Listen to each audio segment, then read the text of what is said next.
नमस्कार, स्वागत है सभी भाई बहनों का हमारी आज की सच्ची खबरों में।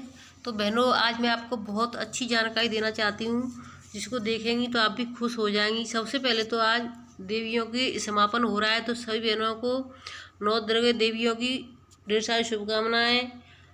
जो भी समस्या होंगी, माता रानी सबकी समस्याओं को ख़त्म करेगी।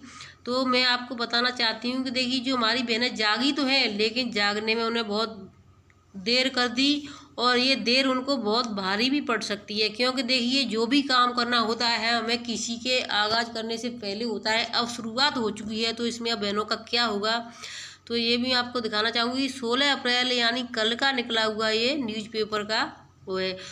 भाजपा के घोषणा पत्र में मानदेय वृद्धि को शामिल नहीं करने पर आंगनबाड़ी कार्यकर्ताओं में विरोध हो चुका है।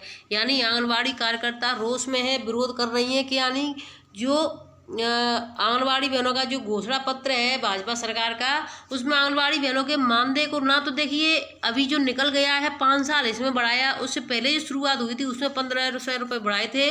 उसके जो तीसरी बार अब प्रधानमंत्री जी का जो चल रहा है, तो उसमें भी घोषणा पत्र में, चाहे वो किसी की भी सरकार बने, लेकिन घोषणा पत्र में मानदेय वृद्धि को भाजपा सरकार ने नहीं रखा है। इससे बहनों में विरोध हो चुका है, बहनें विरोध कर रही हैं। भारतीय जनता पार्टी के घोषणा पत्र में मानदेय वृद्धि और प्रोत्साहन राशि में सम्मानजनक बढ़ोतरी भरोसा नहीं दिए जाने पर जयपुर और प्रदेश सहित प्रदेश भर के 42 लाख मातृशक्ति परिवारों ने विरोध जताया है।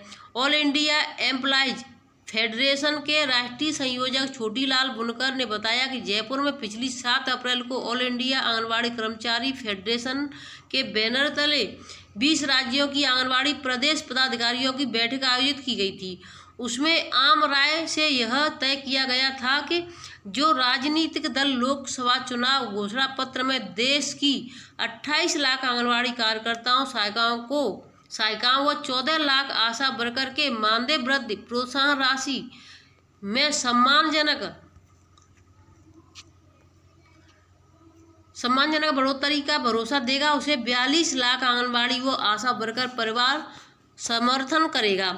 लेकिन भाजपा ने अपने जारी किए घोषणा पत्र में मानदेय वृद्धि का कोई भरोसा नहीं दिया है। बुनकर ने बताया कि केंद्र की सत्तासीन बीजेपी सरकार ने पिछले 5 वर्षों में महंगाई बढ़ी तो कर्मचारियों का महंगाई भत्ता बढ़ाया, मजदूरों की मजदूरी बढ़ी, लेकिन आंगनबाड़ी कर्मियों की कोई मानदेय वृद्धि केंद्र ने नहीं की। अब चुनावी घोषणा पत्र में भी कोई मानदेय वृद्धि का भरोसा नहीं दिया गया, जो कि मातृशक्ति का सीधा सीधा अपमान है।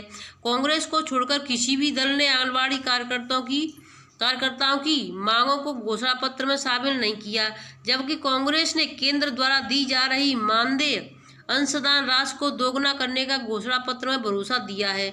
तो बहनों, ये आप सभी अपना देख लें कि यानी किसको आपको, हम तो इसमें कुछ नहीं कह सकते हैं, आपको किसको चुनना है।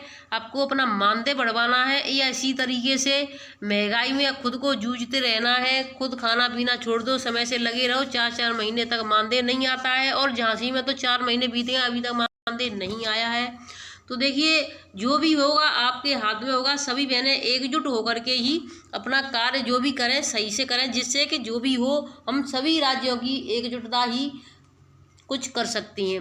अब देखिए, जिन भाई बहनों ने अभी तक पोस्टर को अपडेट नहीं किया है, तो पोस्टर को ट्रैकर को अपडेट कर लें। और उसमें अब आपको पता है कि नई नई जानकारी आ चुकी, 6 अपडेट हैं, जिसमें कि स्टॉक रजिस्टर अभी इसी में ही तैयार करना है।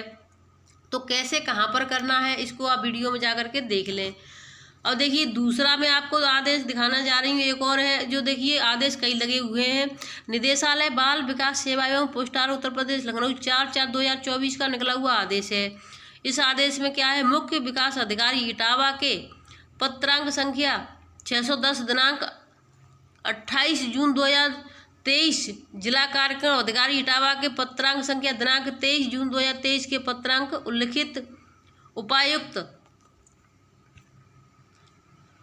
उपायुक्त स्वतः रोजगार इटावा की जांच आख्या दिनांक 30/7/2019 के दृष्टिगत की उत्तम कुमार तत्कालीन बाल विकास परियोजना अधिकारी भर्सना संप्रति जसवंत नगर इटावा के द्वारा हौसला पोषण योजना के अंतर्गत आंगनबाड़ी कार्यकर्तियों से, और देखिए आंगनबाड़ी कार्यकर्तियों से 2,14,000 और इसी तरीके से, यानी उन्होंने बहुत ज़्यादा वसूली की थी। 2,14,411 धनराशि की वसूली के सापेक्ष आंगनबाड़ी रुपये 64,896 चालान के माध्यम से विभागीय हेड राजकोष में जमा करा गया है। वह अवशेष धनराशि 1,49,515 जमा न करते हुए शासकीय धन अव्यवहरण किया गया है। उक्त कृत्य के लिए भी उत्तम कुमार बाल विकास परियोजना अधिकारी के विरुद्ध विभागीय कार्रवाई किए जाने की स्तुति की गई है।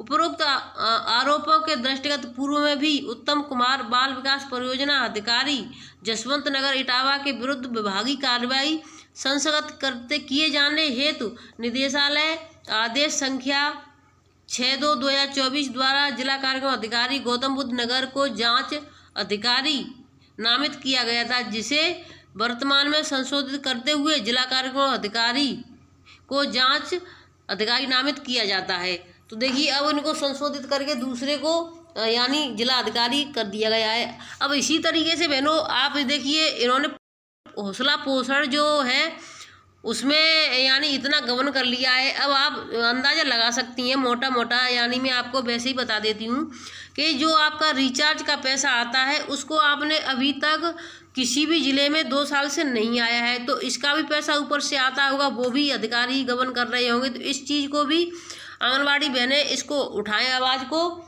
जो जिलाधिकारी हैं जिलाध्यक्ष है इस आवाज़ को उठाएं और ज़िले के जो डीपीओ सीडीपीओ हैं उनसे जानकारी लें। अगर आता है तो क्यों नहीं बहनों के खातों में डाला जाता है, अगर नहीं आता है तो क्यों नहीं आता है। बहनें हमारी देखिए 6,000 रुपये में हर महीने 400 रुपये का 300 रुपये का रिचार्ज कराएँ, और वो भी 28 दिन के लिए होता है, पूरा 30 दिन के लिए भी नहीं होता है। तो देखिए बहनों पर समस्या आती जा रही है। तो बहनों इस चीज़ को भी आवाज़ उठाएं और कमेंट में हमें बताएं क्या ये बात सही है या गलत है, या आपके यहाँ पर मिल रहा है या नहीं। तो देखिए यहाँ पे आगरा में तो बिल्कुल भी नहीं आ रहा है। सरनीत कौर ब्रो का ये आदेश था। अब मैं आपको दूसरा आदेश भी दिखा देती हूँ। इसी तरीके से लखनऊ से और भी आदेश निकले थे इनके खिलाफ। तो देखिए इनको यानी उसी तरीके से जसवंत नगर इटावा के और भी आदेश हैं। इन्होंने आंगनबाड़ियों को एकत्रित कराई गई धनराशियों को विभागीय हेड राजकोष में जमा न कराए जाने के, तो इन पर देखिए पहले भी इनको जांच इन पर बहुत दिन से चल रही है। ये आपका है 10 तारीख का है 2024 का है। तो इस तरीके से इनके खिलाफ जांच चल रही है। ये 5 जनवरी 2024 का है, ये भी उसी अधिकारी के खिलाफ है।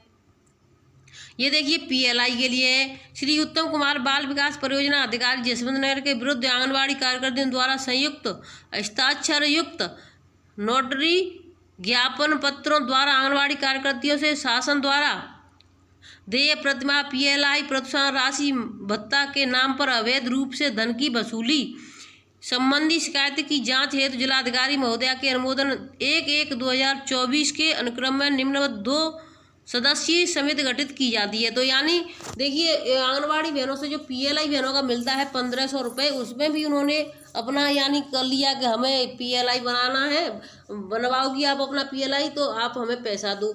जबकि आंगनबाड़ी बहनों की मेहनत है और सम्मानित और इनको जो भी होता है वो सिर्फ आंगनबाड़ी बहनों की बदौलत होती है, क्योंकि जो ज़मीन से आंगनबाड़ी बहनें वजन तोलती हैं, लंबाई लेती हैं, हर गर्भवती की जांच, उसकी जांच, उसको टीकाकरण, और सम्मान किसका होता है, डीपीओ सीडीपीओ सुपरवाइजरों का। जबकि आंगनबाड़ी बहनों की तो कहीं पर कोई बूझ नहीं होती है, जाकर के प्रशस्ति पत्र दे दिया जाता है वो टुकड़ा सा, और उसको बहनें रख लेती हैं बड़ी खुशी से, जबकि उससे हमारा कुछ नहीं होता है। वो भी 100-200 की ब्लॉक परियोजना होती है, उसमें से 1 या 2 बहन को ही मिल पाता है, ना कि सबको मिलता है, जबकि सब बहनें कार्य करती हैं। नंबर 1 देखिए सहायक आयुक्त एवं सहायक निबंधक सहकारिता इटावा।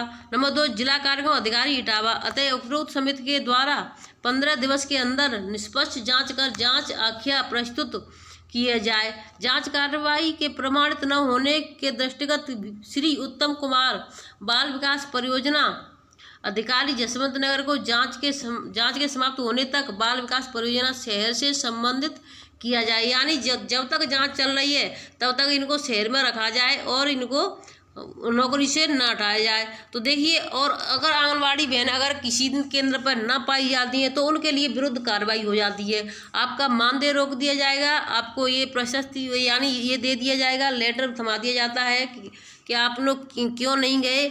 और ये भी बोला जाता है कि आपकी इस चीज़ को हम जिला अधिकारी तक पहुंचा देंगे। तो देखिए, बहनों के लिए, आंगनवाड़ी बहनों के लिए इतनी मेहनत करने पर भी कुछ नहीं है और सिर्फ परेशानी बढ़ती जा रही है। बहनों, तो आप कमेंट में हमें बताएं और फिर मिलेंगे आपसी नई अपडेट के साथ। लेकिन आप पोषण ट्रैकर को खोल करके अवश्य देख लें। मैं फिर से कह रही हूँ, उसमें बहुत बड़ी अपडेट हो चुकी है, 6 अपडेट हैं। और यही नहीं, आप जैसे ही रोज़ाना बच्चों का जो THR और मॉर्निंग स्नैक्स भरती हैं उसमें भी बदलाव है, तो वीडियो को देख लें। मॉर्निंग स्नैक्स की वीडियो हम आज तो नहीं डालेंगे, क्योंकि आज समय नहीं मिल पाएगा। अगर समय मिल जाता है तो हम डाल देंगे। बाकी अपडेट का हमने पूरी जानकारी उस वीडियो में दे दी है।